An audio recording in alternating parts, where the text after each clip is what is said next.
That was the Amphetamines, and I'll spell it because otherwise you won't be able to buy the record if you want to. It's like amphetam... No, it's not actually like that, is it? Ampheta, like amphetamines, MEANIES. Well, not now. If I cough, it can't be, oh, look how rubbish he is. You're terrible at filling, so don't even be looking at me. What? Just because it's my name on the Radio Times, you think you can come in and prick my leg? And he's been sticking forks in my leg throughout the show, and then he laughs when I get things wrong. I'm staying out of this. You've got to rescue us, Barry. Family at war. It's not pleasant. It's got to be a rescue. Can you explain this? Right, a secretary says to her boss, "Are you having milk today?" And he looks at her like she's an idiot, and he says, "Monday's lactose-free, Tuesday's gluten-free." It lost me completely when I listened to you earlier. Gluten-free. It happened. I saw a comic on the telly a little while ago. It was on national television on BBC One last night. And the machine sort of tittered mildly, did it? Yeah. Here's my favourite maybe it's broken joke. Maybe it's an automatic thing on a machine when, like on the radio, if you have silence for too long, the World Service kicks in. Maybe on television when they're editing, do it now. Let's just be quiet for a while. We'll have 10 minutes off. Should we do some dead air? Maybe it's that. Maybe it's on the laugh track machine. It's like, oh, nothing happened for a while. Maybe it was that. I didn't get it. Here's my favourite broken joke I saw a comic do. I can't remember his name was on something or other. He said, somebody was asked where they were from. And they said, well, I'm from the Middle East and I'm from the Far East. So they said, well, what do you mean? How can you be from the Middle East and the Far East? And they said, I'm from Iraq. And I thought that was such honeycomb. That's so brilliantly wrong in so many ways. Now I want. Now, can you put a bit of paper? You can't be from Iraq. The intonation's wrong because you wouldn't go Tyrak. Nothing works. There's so many bits that are broken in that. I thought that was quite instructive. Nothing works. I love the idea that now suddenly we're all without sin. Oh, happy birthday! I want to say that. Thank you very much. I've got one coming up in March. I'm excited that you've come on to plug a birthday that's happening in 2 months' time. Is he? I've got Rico coming. Pearl Carr and Teddy Johnson. There's a bird on a branch. And I've got a firm pencil from Vince Hill. It's a good mix. That's a lovely present, a firm pencil. A good mix, that. Is that a 3HB, a firm pencil? 2B or not 2B? Now all I want to do is sing Pearl Carr and Teddy Johnson. Come on, join me, Barry. What? There's a branch on a tree, there's a tree in the meadow. You're on your own. The Eurovision entry from 1958. What is the matter with Birdie? Sing Brian Little Birdie. Johnson. That was Teddy's brother, I think. Oh, was it? This is really interesting, isn't it? Don't you start. I've had the worst film man, the worst film man of all time. What? It's a broken double act. It's a broken semi-act, unfortunately. We haven't got as far as a single act today, never mind a double. Phil! Oh, dear.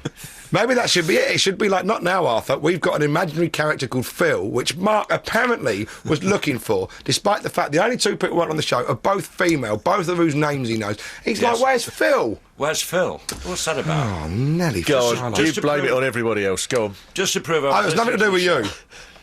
Robin mentioned Molestar, didn't he? We're going back now, living in the past. Yes. Earlier on in the show. Spanish. He's nearly 70. Molestar. He's nearly 70. He's still got his own mind. It reminded me that, you know, when everybody rebrands, don't they, and reinvents, the post office became Consignia.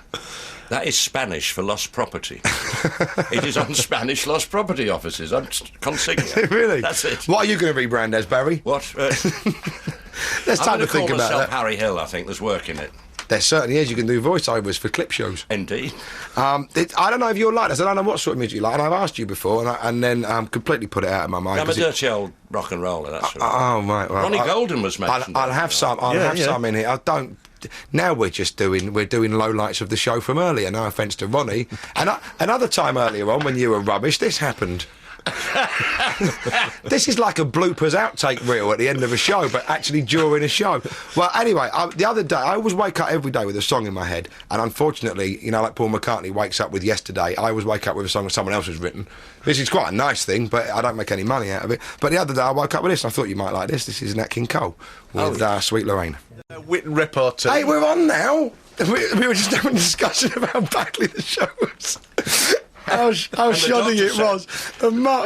Our written repartee at the back, at the end of the most beautiful, was it Oscar Moore on guitar, Nat King Cole, Falling in Love Again, and then there we go. Anyway, Barry, save This us. is too glossy, this show. It's the production values that people Yeah. really listen for, I think. You're listening to, a work in progress, basically, today. Which is me, this Mark a Lamarr, pilot? Mark Steele and Barry Cryer. We're sitting in We could Jonathan. send this off to the most rural outpost hospital radio, and we probably wouldn't even get a rejection letter, would we? What we should do is really make this last 18 minutes sparkling. Barry, tell us a story that lasts 18 minutes. Oh, God. If you need some breaks for records along the No, way, this just give is- me a... Just go, Phil! I'll press play. Because that's, isn't that... What do you think Phil might mean? Anyway, let's This is move on. dedicated. Jackie Monkhouse, Bob's the great man, died, and the whole gang of us went to his funeral. And Mitch Murray, I'm sure you know the name, the songwriter who had a bad attack of tax and retired to the Isle of Man, who wrote How Do You Do What You Do and all that. Mitch was there. And the usual courtesy, they wanted the family party to go to the chapel first. And Mitch didn't mean to, it's by accident. He gets caught up in this family party, right? And the guy with the list says, "Excuse me, sir, are you on the list?" And Mitch said, "I certainly am. I'm one of the people being cremated this afternoon." I'm sorry. It went round. What a wonderful line. And you know what? Now everyone's going to have to use that when they go to a funeral. Yes. It will No be. It'll copyright. be. Yeah, no, but the people at the home, the funeral homes, they'll be. Oh no, we had another Not one that one today. again. Yeah, it's No, like please. it's like signing for a credit card and going. Oh, let me look at the signature. All of those ones. Copyright Mitch Murray. Someone told. Have you got a book out recently, or has it been out for? Pigs Can Fly. I hate to Was mention that- it. no. It's the paperback's out now. Oh, okay. Because someone, apropos of nothing, I don't think I even mentioned you on the show today, that told me a story from it, and they were saying, "Oh, this is a great thing in Barry's book."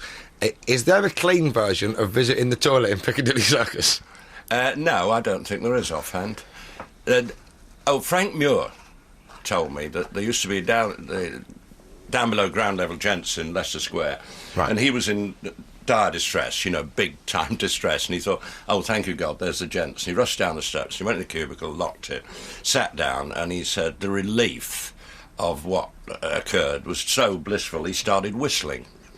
And a hand appeared over from the next cubicle, another hand, and then a face. And Frank said, I panicked, stood up and hit the guy with my briefcase. And he said, the guy fell back shouting, "But you gave the signal." Frank said, "What was I whistling, or is it just whistling that does it?" Oh, now I want to know the That's tune. one of the cleaner stories that emanated from there. Surely, if you say going for a number 2, you can make that story work. Yes. I didn't want. I'd be indelicate. I thought you'd fill in the details. Hold on. No, I didn't mean that. I meant the other story about the lavatory Oh, when attendant. anybody comes in here. I didn't want to be indelicate. There's a There is man being clean battered version. over the head. We in did a the Euro- clean version on the Kenny Everett show with Billy Connolly. Oh, okay. We'll do it. I I'd never told heard it before. Evan, Bill, this joke, and amazingly, Bill hadn't heard it. And they laughed and laughed about the attendant who's interviewed. He's been down there for 50 years and is retiring. And the interviewer said, "You must have seen a lot of changes through the years." He said, "Oh, well, yes." He said, "You used to be gentlemen in here." He said, "Now there's needles all over the place." He said, "There's guys propositioning each other. He said, "Anybody comes in here for a straight shit, it's like a breath of fresh air." Now, Now, did you say when I cleaned said this up use for the it Everett as show. number 2? Did you say when I said a broadcastable version? Yes, maybe you I've could just say done the number 2. unbroadcastable Yes. version. This is your gala day, isn't it? Well, you led me into that. It's all your fault. And we did it on the show. I led you into it by saying. And Why clean did you it say up. number 2? No, I was faithful to the story. And I cleaned it up on the Everett show, and he said, "Anybody comes in here for a straight sit." I just removed the letter H. Right. And I must apologise to my wife. It's this dreadful man, Lamarr. And Jerry Springer. I'm going to clock off early. Tonight. I'm going home. That's it, Mark. Carry on. I'm going home. I'm clocking off early. Nothing. I was like, Barry, save us. Do the broadcastable version. He stormed out, listeners. It's me and Mr. Steele. Now, how did you start, Mark? Who are your favourite comedians? Well, Mark Lamarr was always Was? the top. Yeah. Yeah, It's sort of. yeah. I thought he went off. Yeah. Really, at the Became very early. moody. Yeah, he had a birthday. He got to the start of 2005. And, I'll tell you later. And then it all went. Actually, a friend of mine was saying the other day, she was going, well, why weren't you in the all-time 100 million, top million Jimmy Carr presented Ian Lee picked top time comics or whatever? And I said, I don't know. It doesn't really, those sort of things, you can't allow them to bother you. It doesn't, whatever. She went, I mean, Les Dennis at 27, I was thinking, well, Mark will be number one there. And I suddenly went, oh, hold on, yeah, no, come on, Les Dennis at 27. And she went on, and they were showing clips of him on his game show, and she went on, and I was like, no, you know, I'm a little bit annoyed now. If Les Dennis got... He wasn't really at 27, was he? Well, it was Les Dawson, of course. Trick of And the light. I was sat there going, you what? An understandable mistake. For a while, I was thinking, I'm a little bit miffed by that now. I mean, you shouldn't let these things affect you. But it turned out, I don't really know if it's up to giving the money myself. I was thinking, oh, that doesn't seem right. That doesn't seem worth voting for. Who did you vote in that thing? No, I wasn't consulted. No. I thought you were in the programme. You've been in so many... I was a talking head. I wasn't a voter. I wonder who did vote then. Did they say? I didn't watch... You never find out who did vote, do you? It said comedians, but at the end, Jimmy Carr said us comedians, so I thought it must be a different group, it must be a different word. As comedians. I don't understand. Yeah. But who were you talking about? What? Who were you talking... That was a perfectly valid question. Yeah, but my... No, who were you talking about in the programme? I can't remember. Okay, but whoever they Who were, were they were. He's nearly 70. You've got a party coming Bless up. him. This is Mercury Rev. I'm going to give him a chance to recharge his batteries. Tell the story with a number 2 when we come back. I'll tell the clean version later on. You can edit out the other Yeah, one. you know what? Tell the clean version when we're off air. Yes. See how much we Yes. enjoy it. That's Mercury Rev with In a Funny Way. You know, I was just looking through. We get notes for the guests on the show, even though I know you. In fact, no everyone that's been on the show today. And there were little things that I didn't know you enjoyed. You wrote for the Frost Report. I knew one of them that I've circled because I mention it every time you're on. He had a number 1 in Finland. Yes. And I hadn't read it all the way through, and at the end it said, on no account ask him to clean up a story about a toilet. He can't do it. That is the note, is it? Yeah, and I think should it's probably fair advice to I should interview. probably have read that. Yeah. So what have you got? It says here, it's completely coincidentally, that you wrote Bruce Forsyth's 70th birthday concert. Are you doing a birthday thing in March? Because we're here to plug Barry's birthday. There's talk. I don't know. We're having a family party, but I'm not anything big gala or anything. I don't want to dwell on it unduly. When you were writing the jokes for Bruce's 70th, was there a bit of you thinking, oh, well, I can save this for my own? I can use Yes, that there one. was. And then I thought, be realistic, put it down, and then try and think of some others for your own later, you know. Do you think there was that moment, Mark. People won't know what I'm on about when I say Anthea. It won't make any sense at all with me. Give us a twirl. There we are. That's topical. Yeah. Bruce used to say to Anthea Redfern, Yeah. give us a twirl. And you think Oh, that's the top? listener You will think that contact- 30-year-old reference is topical? I was being ironic. Oh, I see. I was using topical in a sort of humorous, inverted commas way. Often it's hard to... Doesn't travel, obviously. Do you know what? I'm dreaming of gluten jokes at the moment. Have you heard? That's a great joke. Have you heard this? Gluten airport? This Let's try and anecdote, make Barry? We it were to something.